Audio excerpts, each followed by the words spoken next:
बोरगावातील बैलगाडी शर्यतीमधून मोटारसायकल चोरणाऱ्याला अटक. कवठेमहांकाळ तालुक्यातील कुची गावातील एकाला अटक. चोरीच्या गुन्ह्यातील मोटारसायकल जप्त.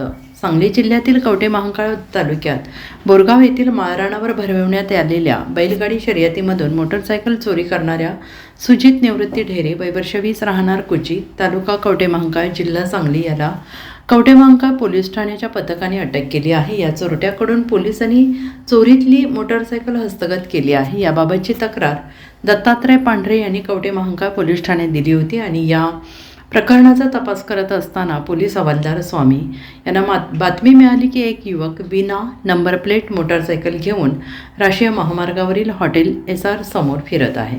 मिळालेल्या माहितीनुसार कवठेमहांकाळ पोलिसांच्या पथकातील परशुराम स्वामी, सतीश वगरे, अतुल लोंढे, वैभव काळे यांनी जाऊन पाहणी केली असता सुजित ढेरे हा त्या ठिकाणी पोलिसांना मिळून आला. त्याच्याकडे असलेल्या मोटारसायकलबाबत विचारणा केली असता त्याने बैलगाडी शर्यतीच्या ठिकाणावरून मोटारसायकल चोरी केल्याचं पोलिसांना सांगितलं आहे. Bureau report SBN Marathi Borgaon.